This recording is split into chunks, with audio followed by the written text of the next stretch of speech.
ఈ అనారోగ్య పరిస్థితిలో, ఈ బాగలేని స్థితిలో ఎవరి కొరకు బ్రతుకుతున్నాం చెప్పండి? తల్లి అయితే ఏముంటుంది? ఒరే నా ప్రాణం రేపు ఉంటుందో మొన్నాడు పోతుందో తెలీదురా, ఒరే పెద్దోడా నువ్వు ఆ చిన్నోని నువ్వే చూసుకోవాలరా, ఒరే పెద్దోడా నువ్వు త్వరగా పెళ్లి చేసుకుంటే చూసి చచ్చిపోతారా అంటే, ఈ లోకానికి వచ్చింది నీ పెద్దోడు పెళ్లి చూసి చచ్చిపోవడానికా? దేవుని కొరకు బతకడానికి కాదా?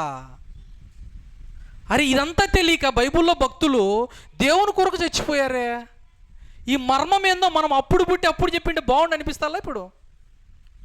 ఎంత దరిద్రంగా ఉంటుందమ్మా.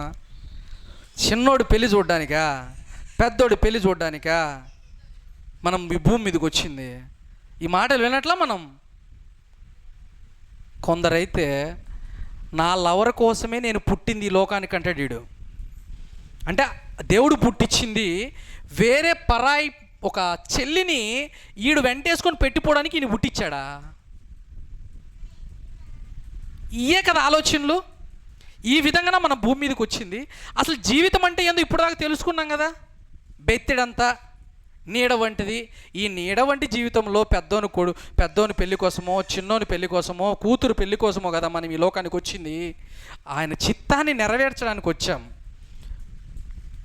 ఆయన చిత్తాన్ని నెరవేర్చి ఆయన సంతోషపరిచి మనం ఈ లోకాన్ని చెల్లించి వెళ్ళిపోవాలా. కానీ ఆ విషయం ఎవరికి తెలియటంలే.